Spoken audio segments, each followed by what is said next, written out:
The content of this podcast is for informational and storytelling purposes only and is not intended as medical advice. Please consult a qualified healthcare professional for any medical concerns or decisions. Thank you for joining for Partner Perspectives. Today we'll be talking to Brian, a cancer survivor. Thank you so much for joining us today and being willing to talk about your kind of journey and story. And it was great to talk to Jamie a little bit as well. Yeah.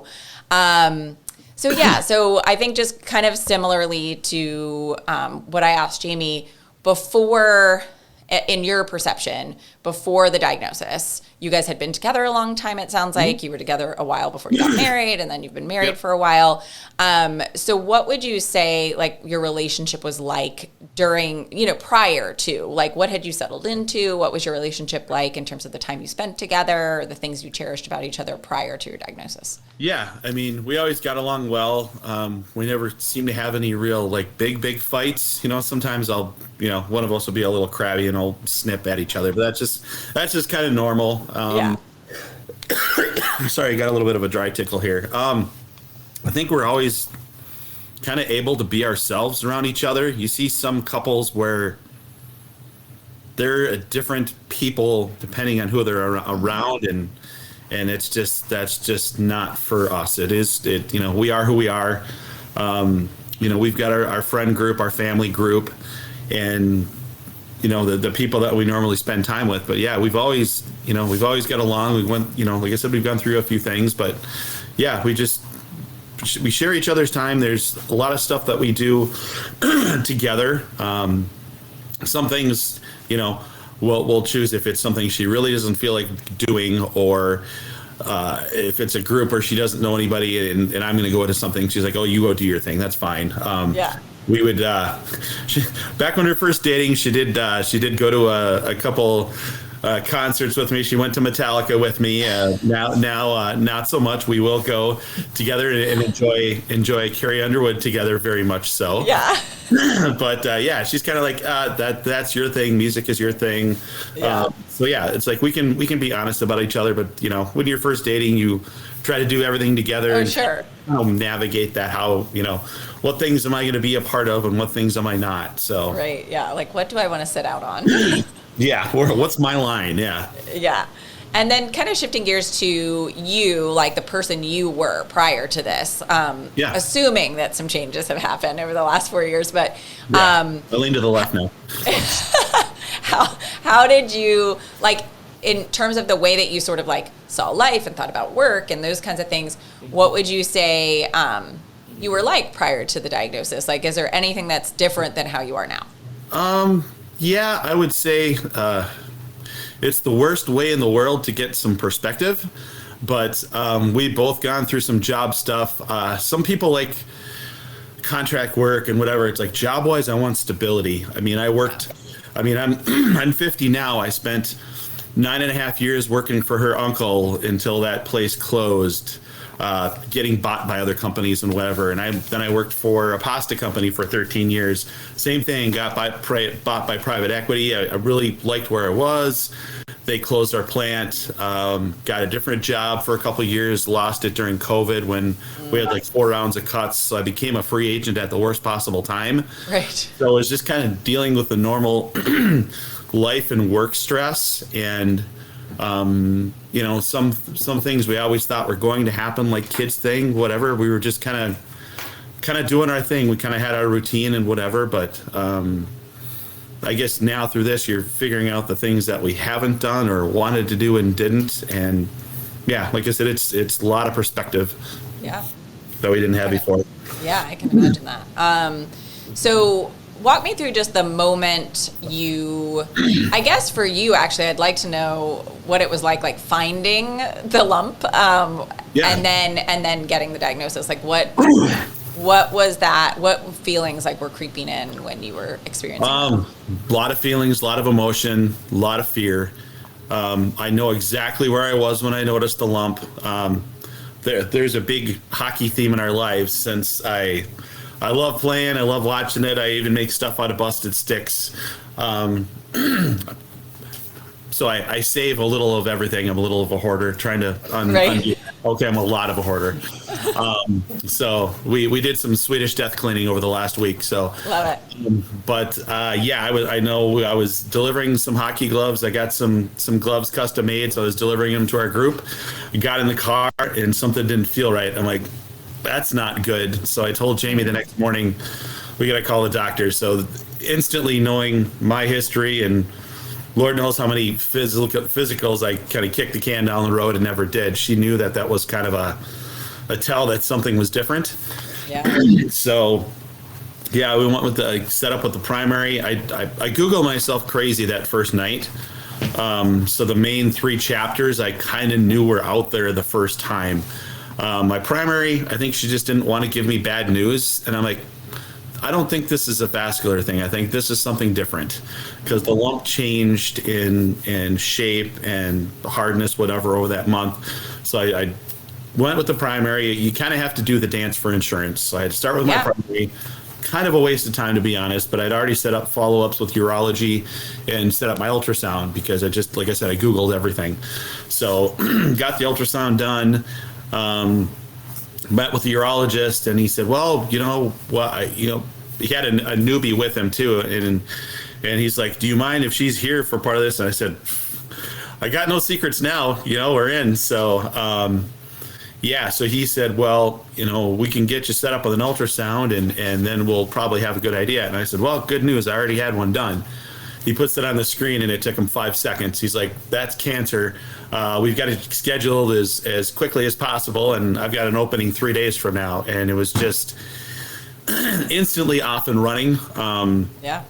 I don't know if negative is the right word for it, but being a Minnesota sports fan kind of prepares you for heartbreak.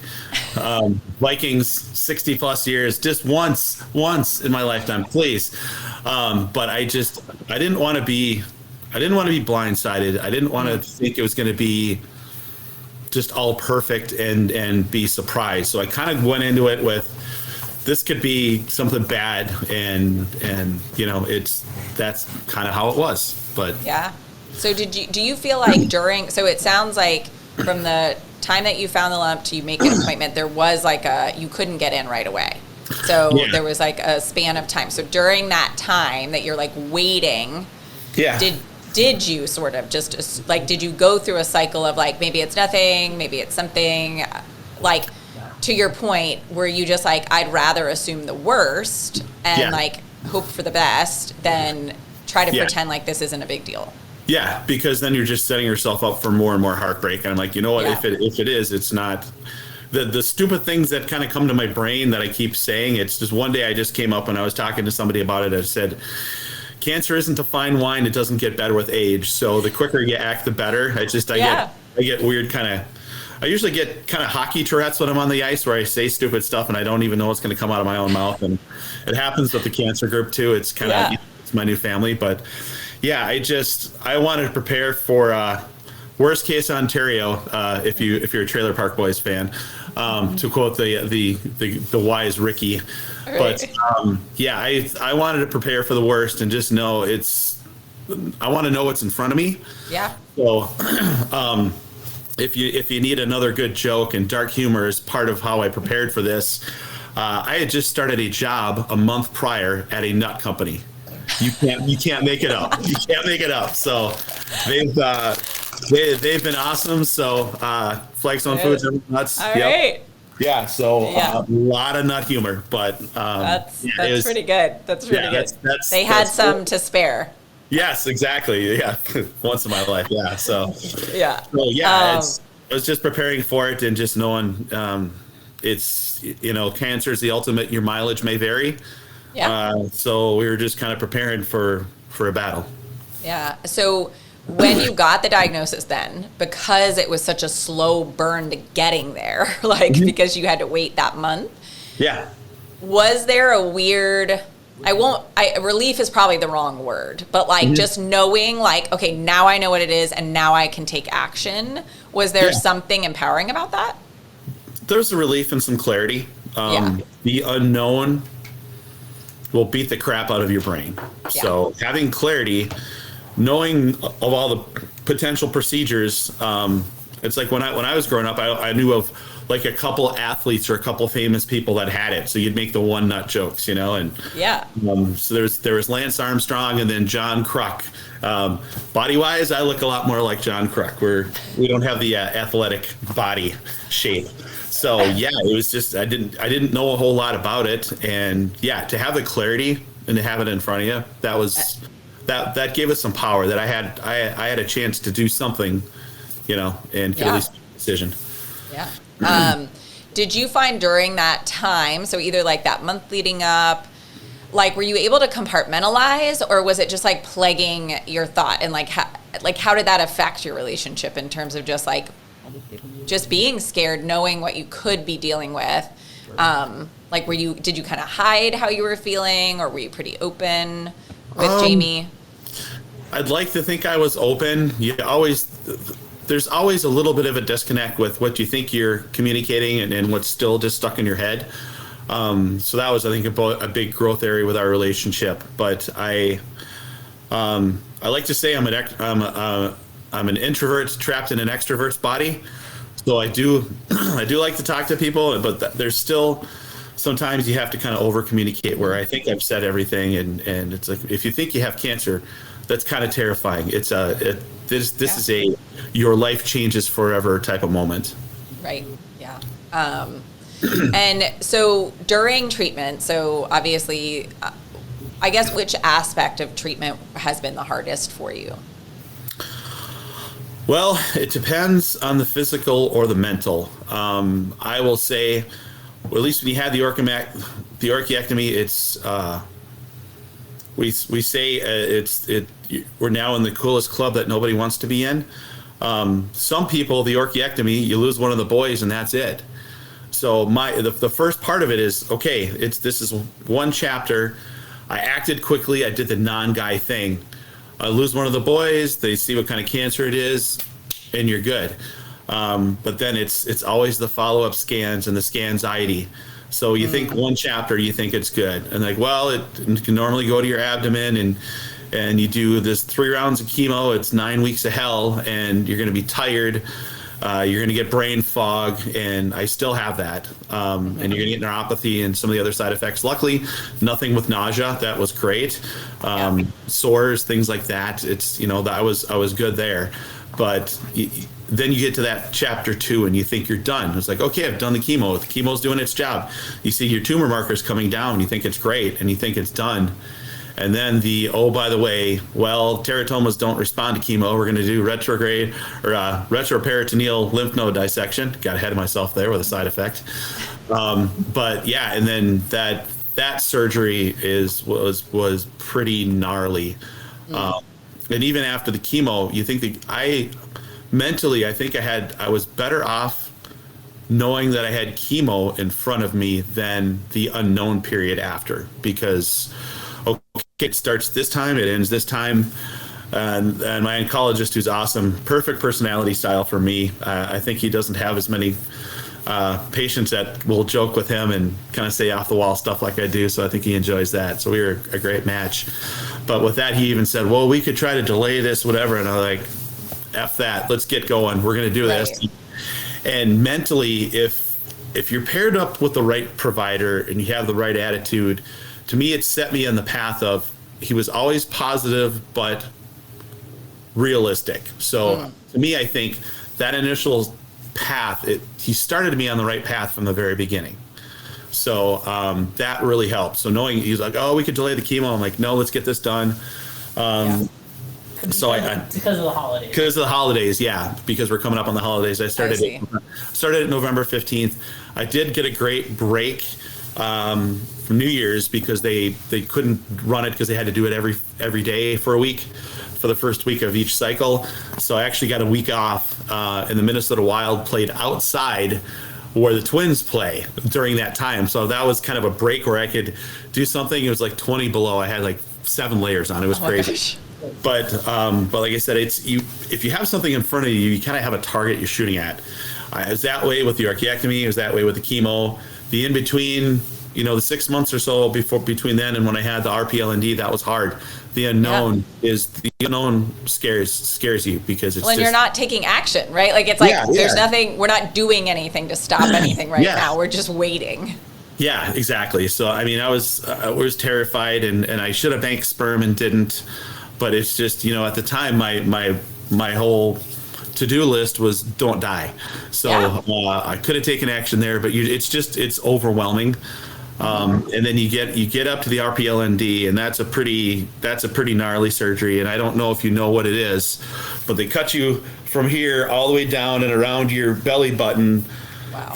Got you like a fish, my wife likes to say, and then cut out 30 lymph nodes, cut out the teratoma, then put your guts back in, and 48 staples later, I've got a 6-hour surgery. You got a sexy scar. So physically, that recovery was really difficult. I knew it was going to be hard, but I mean, during chemo, I was so tired that sometimes it was a lot just to walk down the stairs, just to go downstairs and work from the basement or work for the chemo chair. And then when it was the RPLND, it's like if I could get up and walk 10 feet, it was a lot. So that was a long recovery. A lot of things I couldn't do. Luckily, my cat knew to not sit on my scar, so she was awesome too. But yeah, that was a pretty tough surgery. And then from there, mentally, it becomes what's next. It's scans and tumor markers every 3 months. Now I'm up to every 6 months. I still have my chemo port in, so the scans and tumor markers really easy to do. So it's mental stages and it's physical stages. Yeah, no, I can absolutely see how that must play into things. And then, having that additional surgery might have not even been on your initial trajectory, or thought. So I think after that experience, it's got to be like, okay, what's the next random thing I'm going to have done? Or, so I can imagine that sort of like weird impending doom to a certain extent. I can imagine that being a lot. During this process, is there anything in particular that you felt best supported by Jamie? Like, were there certain things that she did or said or a routine that you got into that really made you feel like, you didn't have that feeling of isolation because you knew that she was there for you? Oh, it was every day. I mean, there was she had zero drop off. No matter what else she was dealing with, it's like, I can't pick any one thing. It's just the whole package. So, we're leaning on family and friends. And like I said, it took me a while to put the first long post out there, just put it out there in the ether for people to see. But then from then on, the support was rolling in. A lot of people were asking about me. Some were asking about her. It's natural to focus on the patient, but she was. I hate asking for help for anything. I'm just stubborn that way. I'd love to be able to help. When her sisters had cancer surgeries, we were always there. We were always doing something for the kids. They're kind of like the kids we couldn't have. So we love helping people. It's like I told the kids. I said, nieces and nephews, it's like anything we do that makes you happy is better than anything we could do for ourselves. But we had so much great support rolling in, but we were very public about it too. I've got some family members that have dealt with cancer over the last couple of years, and one right now that weren't really public about it. So I think part of it is you don't do it for the comeback, but you get out of it what you put in it. So Jamie put everything and then some into it. Just for me personally, just always asking how I'm doing. I've always battled with anxiety and depression. So there are times I was just wiped out from chemo or the surgery, and I will start to withdraw, and it's just a natural defense mechanism. I had to lay down, and I should have done a better job. Sometimes I didn't know until after the fact, but there's just like, hey, are you tired or are you depressed? And I'm like, no, I'm just tired. I'm worn out. And then I try to lay down for a while, and then I get up. I'm like, oh shit, I was really depressed, and I didn't know. She could see through it. I tried to be as open as I could, but it's still the communication got better and better. Yeah, I can imagine. It kind of had to, I Yeah. would think.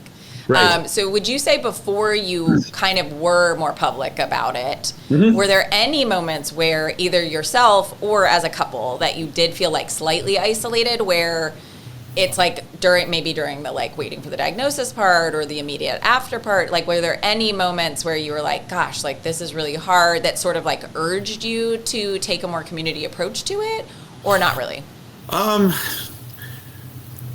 Once we got the eventual news, it was basically a month between me noticing the lump and getting the news. So that was that kind of purgatory month. So Yeah. that was a little isolating because I didn't want to. We've had people in our family fake having cancer, and it's a really crappy thing. But it's that this particular person's character or lack thereof, and I didn't want to put stuff out for attention. I didn't want to put the cart ahead of the horse, but I didn't want to put stuff out there yet. And I told my boss, I said, I'm kind of scared, as a new boss, right? Right. So it's that in between was really tough. It was isolating, but I kind of did it to myself because I thought I had to. Yeah, like you were overthinking the concept of like, I don't want to, do this till I know what I'm dealing. Like there was probably this whole like internal dialogue of like, I don't want to put my family through this if this isn't what I think it is or whatever. Yeah. So I see. So during that time, it was kind of. Oh yeah, because like I said, for our family, like I'm still really close to their parents. My parents, they'll still. My dad will still come to my hockey games and sit with Jamie and watch some really terrible beer league hockey and whatever. And my mom is always, moms never stop. A good mom never stops momming, and she's always been that way. I mean, when I was 21 and had to go to the ER with all my gear on with my shoulder out, you should quit playing.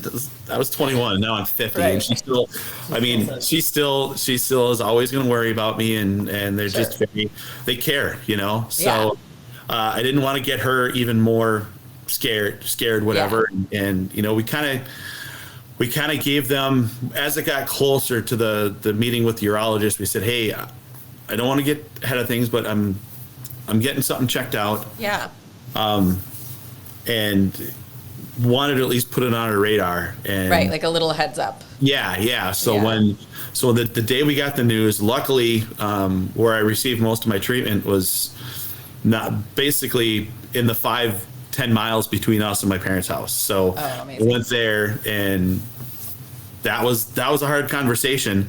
But my sister served in the military a long time. She's all over the world. She happened to be in town staying with my parents for a while. So that was a tough conversation, but it's like we had to go sit them down. And at that point, I felt worse for them than I did for myself. It's an odd feeling, but it's like, I don't want to put this on anybody. I'm the first one that wants to help when people have charity events or people are going through stuff. And I know people that have been through cancer, and it's like, I don't want to be that person.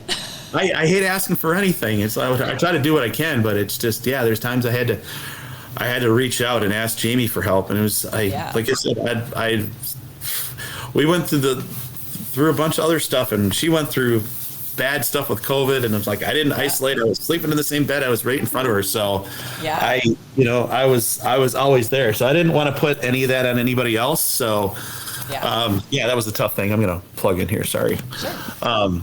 But yes, that part was hard. But once it happened, knowing how guys are or how guys aren't, we just kind of got really public with it and just really jumped in. Yeah. So I guess, and maybe strength isn't the right word, but I think thinking about how you have this relationship with, I don't like to ask for help. I don't want to lean on other people. I don't want to be a burden. Going through this experience, like how has that redefined for you at all, if it has, your willingness to realize like, you're not a burden to those people when you ask for help. You're still strong when you ask for help. Like, have you had to sort of like go through phases of understanding, like asking for help doesn't mean I'm weak. It just means like, this is a season where I need something and I'm going to give back into those people's lives eventually too. Right. Like I think it's that concept of like credits and debits, right? Like we always go through phases where we need to lean on someone, and then down the road they get to lean on us. So has your thought process of that changed since you've had to, you've been forced to? Yeah, it's completely changed. So Testicular Cancer Awareness Foundation has been an absolute lifesaver for me. It's been such a wealth of information that you're not going to find other places. I looked, when we had our conference at Harvard last month, I looked back at my first post, September 28th, 2021. And it was the day after I got the news. I said, hey, I'm going to have my orchiectomy in a couple days. And I was just completely new. And I had to put that out there just to see what people, it's a life-changing thing. Your life changes forever. Yeah. It doesn't matter how long you've been since you've had a hot result. It's your life has changed forever. So I looked at the post. I looked at my post yesterday, as a matter of fact, my first post in the group, and it was, people were oh, you can do this, and it's like, okay, I needed. Sometimes you don't need people to take your crap away, but you just need to know that somebody else has been through it. So I look back on my post, and there immediately were people. I don't know if there's 18 comments or something on there. So it's completely changed how we think about all of it, because everybody in that group was there for the very first time, and when it was completely new, and your life is shattered forever. Yeah, no, I think that's a great thing to think about. Just how we need to have that community. And it's sort of to your point, I've heard this theme of like, you want to help others. And so it's like, be like, what would I tell a friend that was going through this? Would I tell them to just tough it out? Or would I say, call me, lean on me? So I think kind of preaching the same thing that we would preach to our friends. And it sounds like you have that perspective now. It's our lives now have a purpose that they've never had before. So so it's funny that the lavender or orchid is the color for testicular cancer, because it's also the colors for hockey fights cancer, purple and lavender. So I've got our new obsession is this color. The theme. I've got TCAF stickers on everything. I've got them on my water bottle. I've got them on the cars. I've got them on my hockey sticks. I've got them on my toolbox. So it's this whole new lease on life where we are going to help whoever we can. And there are times when I'll jump into the Facebook group and I'll see somebody is asking a question and I know I've got tips or answers or support. Jamie's already beaten me to the punch. And she's already there doing it. Yeah, she's just like, ah, damn it, I had a real good zinger. But I mean, she was like super introverted when we left. Part of it has been being around like my softball buddies and my hockey group, and we're kind of, those are families of sorts, and she's gotten more, her trash talk game has gotten significantly better, which is awesome. But yeah, she's just jumping in, and she's posting, hey, my husband went through this, and you might want to look at this, might want to look at that. Yeah. It's just like I said, our cancer family has grown. The TCAF group is amazing. It's run for the right reasons. Mm-hmm. And between that and I'm also part of Man Up to Cancer.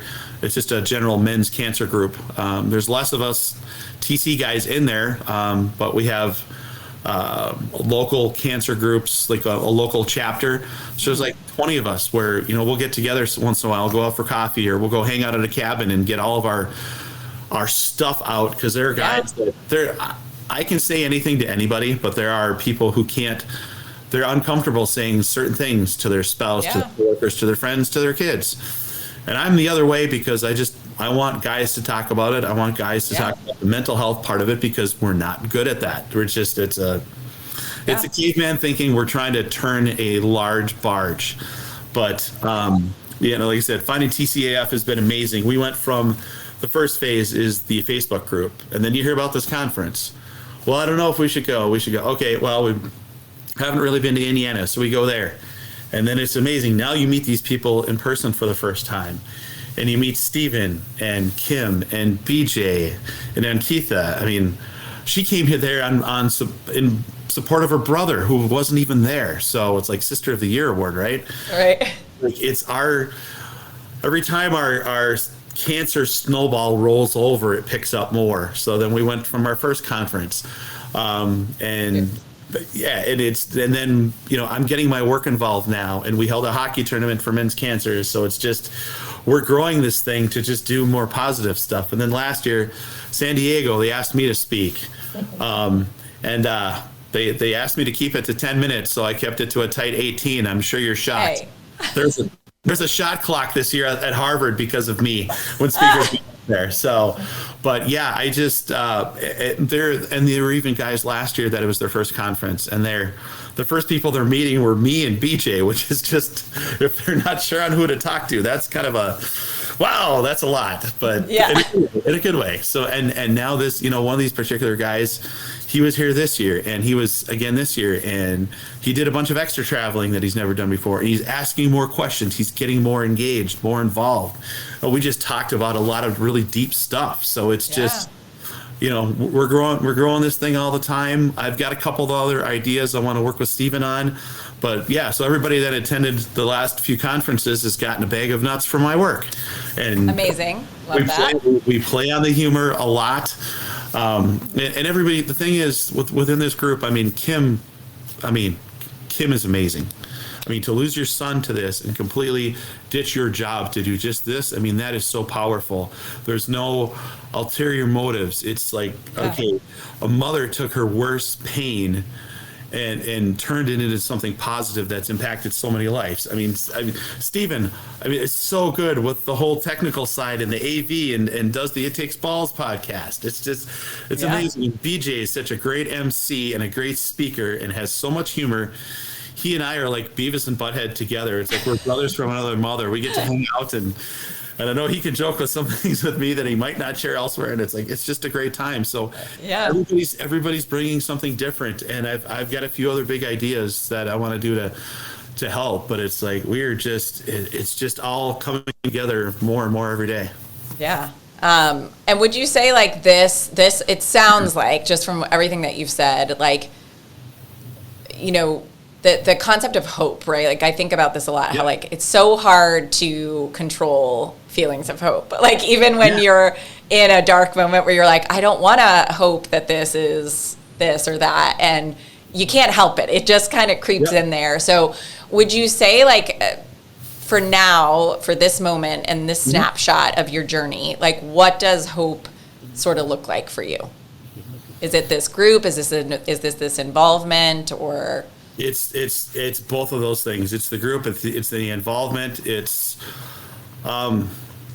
we're always thoughtful. We've always helped people. I think more and more we try to make somebody's day, because you just don't know what people are going through. We had 15 guys from Minnesota at a cabin a couple hours north of the city, just sitting around a fire, and you wouldn't have known if any of what those guys were going through. One of them is like, okay, I'm getting a colostomy next week. I'm getting a Ken butt done. Google that. That's a wild ride. There's, guys are, I got to go through chemo again. So you wouldn't know any of these things, and you're just hanging out. So try to be more thoughtful, try to make somebody's day. There's always places. It's like, we're finding the next level of thoughtfulness. It's, purging physical things, which is not my strong suit. It's like we find our buy nothing group, and we're like, oh, this person's looking for this. Well, I've got this, and you try to yes and if they've got something else, I'm like, hey, if you want this or you're active in this group, maybe you can help here. And you're just finding more about everybody's story, and it's just we're getting strengthened connections, which give us hope. And sometimes, some days it's not just hope. It's helping another guy or his family not feel like complete crap. My first Man Up to Cancer gathering was also a month ago, and these guys I just knew through the Facebook group, we got together, and you get to learn about their cancer journey and their family and their struggles, and we cried a lot. We said, I love you a lot. We hugged a lot, and I've made these really deep, meaningful connections. It's not this surface level, just fake. Right. Looks nice on paper. It looks nice on Facebook. It's none of that crap. It's real stuff. I had a guy through Man Up to Cancer that I've never met from another state reach out to me out of the blue just because I commented on something. and I helped him through something pretty dark. He could have done something that he could not undo. He would have been within his rights, but I helped him navigate that, and that's because he had the guts to reach out. Yeah. And it's because I saw his post that I didn't go by, and I made some assumptions that wound up being correct, and I'm like, man, are you okay? Yeah. I get a message that says, hey, can I call you? Yeah. I'm on the way driving through this. We're going through the snow to St. Paul to play hockey. I got half my gear on already. And I took a half hour and walked this guy through something. And we sat around the fire this year at Man Up to Cancer. And I was not expecting or asking him to talk about it. But he was not vague. He had exact details. And everybody there on the fire, their jaws just dropped. But it showed the power of community and connection and hope. And like I said, a lot of people are going through some pretty heavy stuff right now. And if you just give them that little bit of a relief where, hey, your emotions are valid and we are here for you. And we can't solve your cancer. I'm not a doctor. Right. My 2-year degree took me 5 years, but I'm not a doctor. But we can help you. Hey, we can help you feel loved and supported right now. Yeah. And it's just, people are fighting it day to day, hour to hour. So, like I said, we are getting more and more connected, trying to, figure out, do the things you haven't done before, go places you haven't gone. We've done more traveling in the last 4 years than I have in my entire life. So, now if I go anywhere for work, I'm trying to pick up a personal side or a cancer thing to do as a side mission and vice versa. Yeah. And I'm thinking of all these things now. I'm thinking bigger. How can we grow this the right way and positively impact as many people as possible? Yeah. I love that. I think it's infectious. And I think so many times we go through life, like you said, kind of on the surface level with all of our interactions. How are you? Fine. And so to just hear that you're able to be in an environment where everyone feels safe enough to dig pretty deep, there's just something so healing about that mentally. And so I think that's an amazing turn, and what you've taken this situation into this place of really helping others is pretty amazing. So thank you so much for being here today. I appreciate it so much. I'm really excited to see what you do, because it sounds like you have plans. So I have plans, and I got to talk to Stephen about it. I've got kind of a big idea that would give us some more visibility and in a way that makes a lot of sense. So like I said, I'm growing this any way I can. I'm a buyer, so people want to talk to me. And I went to the first peanut tree nut trade show this last year in Scottsdale, and if people want to talk to me for business reasons, they're going to get this on top of it. So, right. So now I carry a hard dot business card where they can tap it or scan the QR, and it's got all my information on there. So it's got my interview on It Takes Balls. It's got my speech from San Diego. It's got a link to the foundation. They're going to find out all these things. So if you're in for a dime, you're in for a dollar. You don't have a choice. So. And I look to growing it more that way too. So it's like I said, we've got a lot of big plans. So I'm excited to see where it goes. Yeah, amazing. Well, thank you again. I appreciate it, and we'll follow along. All right. Any questions? All right. Hey, if you have anybody in your circle that has questions about this or somehow comes up with this diagnosis, I am beyond an open book. So more people know about my nuts than they should. So feel free to reach out anytime. Awesome. Thank you so much. Thanks. Have a good one. All right. Bye-bye.